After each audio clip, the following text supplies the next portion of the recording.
precarious world of today, the strongest relationship among men is still that between father and son. The father knows that one day his son must leave home to face the future on his own. This youngster believes that his future is in the air, in flight above the earth. He begins that future on the ground, before an RAF interviewing officer. And all the young men who enter this room want to fly. They come in diffidently and the officer looks up. And I suppose you want to be aircrew like everyone else. Well, we can only use the pick of chaps like you. It's up to you to prove to us that you've got what it takes to be a pilot. Now, let's see how you made out at school. Mathematics above average. That's useful these days.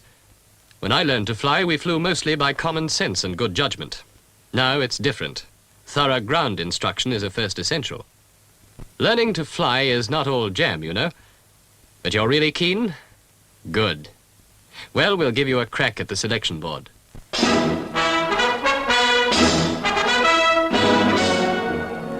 But these days, you won't be much of a pilot until you've learned discipline, until you've been fitted up by a strenuous and scientific PT course.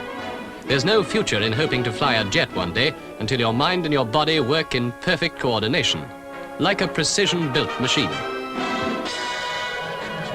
It'll be a long time before any of these cadets now arriving at a flying training school will be allowed or able to fly the latest jet aircraft.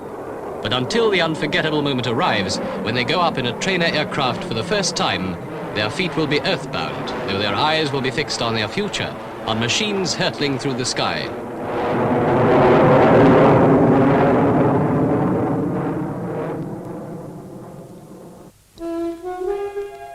But at last there arrives a red-letter day in the young life of the aspiring pilot whose fortunes we are following.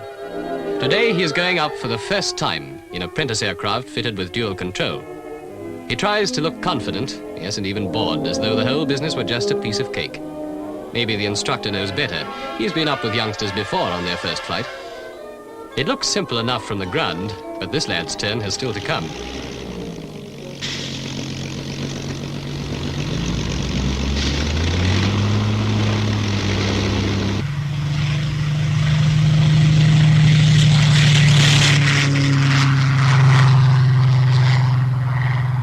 Our man's unlucky because at the end of his first flight, he'll have to come into land with the sun in his eyes.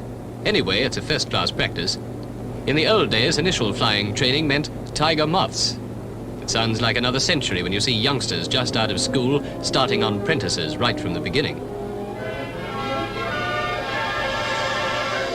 Approach, okay. Not bad for a first effort. Uh-oh, he didn't hold off, and she bumps. Plenty of experts on the ground. The instructor, now that he's back on terra firma too, smiles at him and lets him off lightly. You're handling an aircraft, young Simpson, not a Sherman tank. Well, perhaps the boy feels pretty bad about what was intended to be a perfect three-point landing. Still, he's got to start sometime. In the meantime, even a cadet with his eyes on far horizons marches on his stomach. And the NAFI van's arrival gives him and his friends a chance to talk the interminable and bewildering shop of flying men while they struggle to grab a NAFI donut and a cup of tea. These cadets are allotted the same instructor throughout their flying training. In this way, teacher and pupil become a two-men team who understand one another. It helps, too, when cadets are switched to applied trainers like Harvard's. Navigation's another part of the training these cadets receive at flying school. No use being able to fly if you don't know where you're flying to. For some of the youngsters, a solo navigational exercise is almost as nerve-wracking as the first solo flight. One of the tests is to fly accurately on a given course. He's been briefed, he's signed the log after briefing, and it looks easy on the map. But it's different when you're airborne and looking down on the earth rushing past beneath you.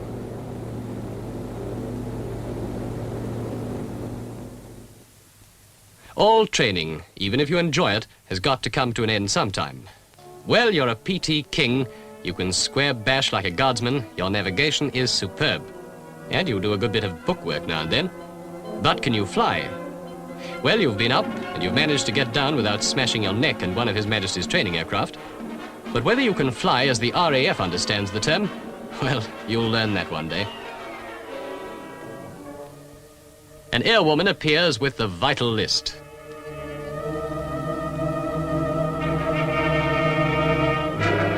You've passed. You've got your wings at last.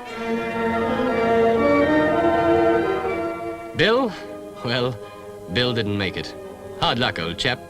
He takes it well, hands you the wings he so confidently bought. Thanks, Bill.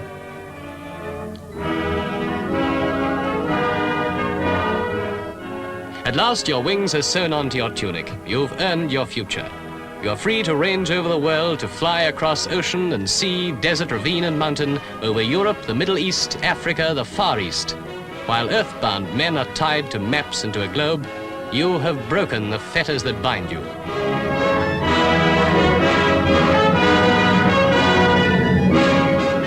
It seems a different age since you and Bill savored the magic of the names of distant places and strange lands.